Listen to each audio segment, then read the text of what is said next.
எனக்கு அருமையான கர்த்தருடைய பிள்ளைகளே, ஆண்டவருடைய நாமத்திலே உங்கள் ஒவ்வொருவருக்கும் என் அன்பின் வாழ்த்துதல்.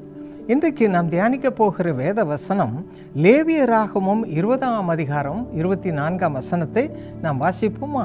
நீங்கள் அவர்கள் தேசத்தை சுதந்தரிப்பீர்கள், அந்த தேசத்தை உங்களுக்கு சுதந்திரமாக கொடுப்பேன். கர்த்தர் தம்முடைய பிள்ளைகளாக இஸ்ரவேல் ஜனங்களுக்கு கொடுத்த வாக்குத்தத்தம்.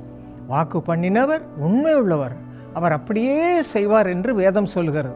அப்படியே கடைசி பரியந்தம் எத்தனையோ பிரச்சனைகள் பாடுகள் வந்த பொழுதிலும் கர்த்தர் தம்முடைய வார்த்தையை நிறைவேற்றி அவர்களை ஆசீர்வதித்தார். அதே போல பிரியமானவர்களே, இன்றைக்கு யார் யார் கவலையோடு பாரத்தோடு இந்த நிகழ்ச்சியை பார்த்து கொண்டிருக்கிறீர்களோ, பலவிதமான கவலை, இது என்ன ஆகுமோ, இது எப்படி முடியுமோ, எனக்கு நடக்குமா என்றெல்லாம் சந்தேகத்தோடு உட்கார்ந்திருப்பீர்களானால், ஆண்டவர் எப்படி அவர்களை ஆசீர்வதித்தாரோ அதே ஆசீர்வாதத்தை இன்றைக்கு நீங்களும் பெற்றுக்கொள்வீர்கள். இந்த விசுவாசத்தோடு கர்த்தருடைய வார்த்தையை கேளுங்கள். இந்த வார்த்தையின் மூலமாக கர்த்தர் உங்களோடு பேசுவார், உங்களை ஆசீர்வதிப்பார். பாருங்கள், தேவ மனிதனாகிய ஆபிரகாம் கர்த்தரை முழு மனதோடு தேடினார், பயபக்தியோடு தேடினார். அதனால் பாருங்கள், ஆதியாகமம் 17ஆம் அதிகாரம் 8ஆம் வசனத்தில் என்ன வாசிக்கிறோம்? நீ பரதேசியாய் தங்கி வருகிற கானான் தேசம் முழுவதையும் உனக்கும் உன் பின்வரும் உன் சந்ததிக்கும் நித்திய சுதந்திரமாக கொடுத்து நான் அவர்களுக்கு தேவனாயிருப்பேன் என்று ஆண்டவர் வாக்கு கொடுத்தார். எனக்கு அருமையானவர்களே, வாக்கு பண்ணினவர் உண்மையுள்ளவர், அவர் அப்படியே செய்வார் என்ற வார்த்தையின்படி அவனுக்கு அதை நிறைவேற்றி முடித்தார் என்றும் வேதத்திலே நாம் வாசிக்கிறோம். ஆகவே கானான் தேசம் முழுவதும் கர்த்தருடைய பிள்ளைகளுக்கு சொந்தமானது, நித்திய சுதந்திரமாக அவர்களுக்கு கொடுத்தார் என்று வாசிக்கிறோம். இன்னும் பாருங்கள், எபேசியர் 1ஆம் அதிகாரம் 12ஆம் வசனம் இப்படி சொல்லுங்க, நான் வாசிக்கிறேன் பாருங்கள். தமது சித்தத்தின் ஆலோசனைக்கு தக்கதாக எல்லாவற்றையும் நடப்பிக்கிற அவருடைய தீர்மானத்தின்படியே நாங்கள் முன் குறிக்கப்பட்டு, நாம் எல்லாரும் அப்படித்தான், நாங்கள்ன்றது நம்ம எல்லாம் சேர்ந்து கொள்ளலாம், முன் குறிக்கப்பட்டு கிறிஸ்துவுக்குள் அவருடைய சுதந்திரமாகும்படி தெரிந்து கொள்ளப்பட்டோம். எனக்கு அருமையான எத்தனை பேர் இது விசுவாசிக்கிறீங்க? கிறிஸ்துவுக்குள் நான் அவருக்குள்ள சுதந்திரம் என்று ஆசீர்வாதத்தை எடுத்துக்கொள்ளுங்கள் பிரியமானவர்களே. அப்படி எடுக்கும் பொழுது பாருங்கள், உங்களுடைய வாழ்க்கையில் பெரிய ஆசீர்வாதத்தை கர்த்தர் கொடுப்பார். லூக்கா சுவிசேஷம் 10ஆம் அதிகாரம் 27ஆம் வசனத்தை வாசிக்கிறேன் பாருங்கள். என்ன ஆசீர்வாதத்தை எப்படி சுதந்திரிக்க உங்களுக்கு கொடுக்கிறாராம்? உன் தேவனாகிய கர்த்தரிடத்தில் உன் முழு இருதயத்தோடும், முழு ஆத்துமாவோடும், முழு பலத்தோடும், முழு சிந்தையோடும் அன்பு கூர்ந்து உன்னிடத்தில் அன்பு கூறுவது போல பிறனிடத்திலும் அன்பு கூறுவாயாக என்று எழுதியிருக்கிறது. அவரிடத்திலும் அன்பு கூறணும், பிறனிடத்திலும் அன்பு கூறணும், கர்த்தருடைய வார்த்தை சொல்லுகிறது பாருங்கள். அப்படி நம்ம செய்யும் பொழுது நித்திய ஜீவனுக்கு ஏதுவான ஆசீர்வாதத்தை கர்த்தர் நம்ம கொடுப்பார் என்று வேதம் சொல்லுகிறது. கர்த்தருக்கு காத்திருக்கிறவர்களோ பூமியை சுதந்திரித்துக் கொள்வார்கள் என்று சங்கீதம் 37:9 வாசிக்கிறோம். எனக்கு அருமையானவர்களே, இப்படியாக நீங்கள் தேவனுடைய சுதந்திரத்தை சுதந்திரிக்க காத்திருக்க வேண்டும். கர்த்தருடைய வார்த்தையை பிடித்து கொள்ளணும். இப்படித்தான் ஒவ்வொரு ப்ராமிஸையும் எடுத்துக்கொண்டு நம்ம ஜெபிக்கணும். அதன் பிறகு நம்ம கர்த்தரிடத்தில் கேட்கணும், ஆண்டவரே எனக்கும் இந்த ஆசீர்வாதத்தை தாரும், நானும் இதை சுதந்திரித்துக் கொள்ள வேண்டும் என்று கேளுங்கள்.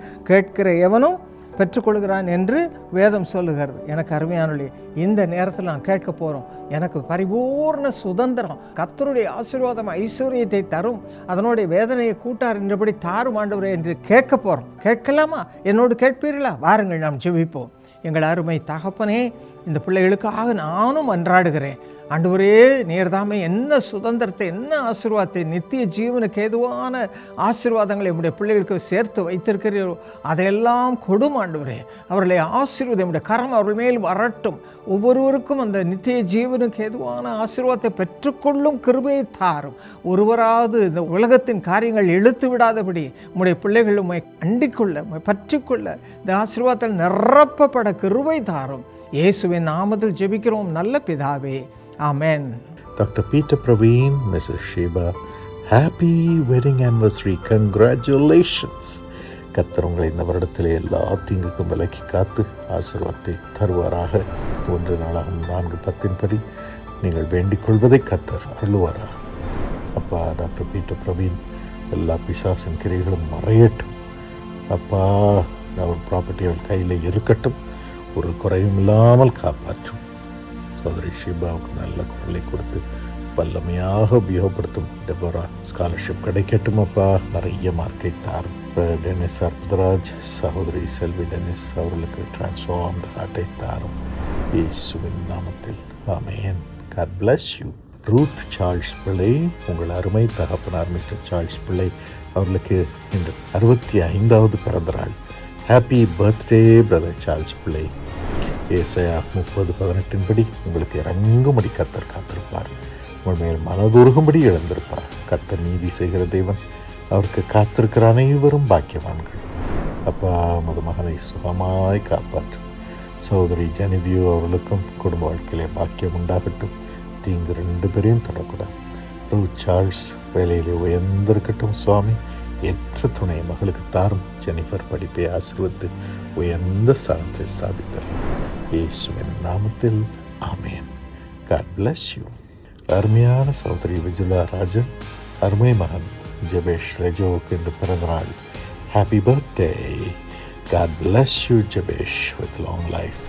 உபாகமம் 10:9 படி உனக்கு நன்மை உண்டாகும்படி உன் தேவனாகிய கர்த்தர் உன் கைகள் செய்யும் எல்லா வேலைகளிலும் உனக்கு பரிபூர்ணம் உண்டாக செய்வார். அப்பா, ஜெபேஷ் வேலையை ஆசீர்வதித்து உயர்ந்த ஸ்தானத்தில் மகனை ஸ்தாபித்து ஏற்ற துணை கொடுத்து குடும்ப வாழ்க்கையும் கட்டி எழுப்பு ராஜா உடனே செய்யும். சகோதரி விஜுலா பிரதர் ராஜன் அவர்களுக்கு நீண்ட ஆயுளும் சுகமான நாட்களும் செழிப்பும் உண்டாகும்படி செய்ய சுவாமி இயேசுவின் நாமத்தில் ஆமென். God bless you.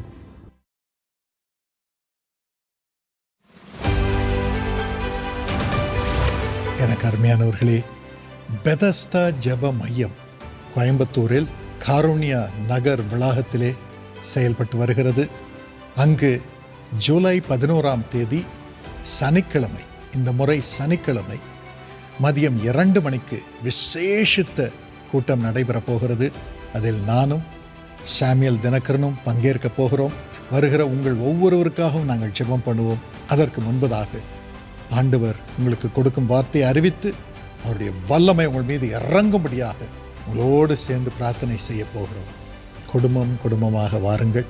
உங்கள் சிநேகிதிகள் எல்லாருக்கும் சொல்லுங்கள். அனைவரும் வாருங்கள். இயேசு அங்கே உலாவுவார். 2022 இங்கே பெதஸ்தா ப்ரேயர் பண்ணிட்டு போனோம்.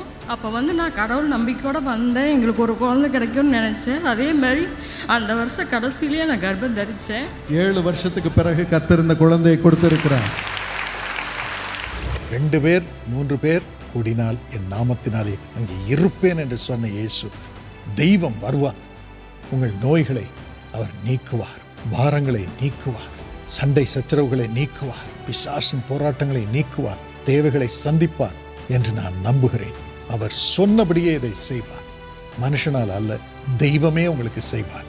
ஆகவே நாம் செய்ய வேண்டியதெல்லாம் ஒன்றாக கூட வேண்டும். இயேசுவின் நாமத்தில் வேத வசனத்தின்படி ஆண்டவர் இதை நிறைவேற்றுவாராக.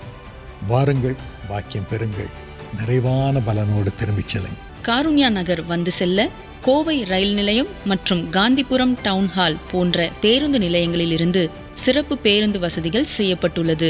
ஜூலை 11 2வது சனிக்கிழமை. மறந்துவிடாதீர்கள், ஞாயிறு அல்ல, 2வது சனிக்கிழமை. யாவரும் குடும்பத்துடன் வாருங்கள்.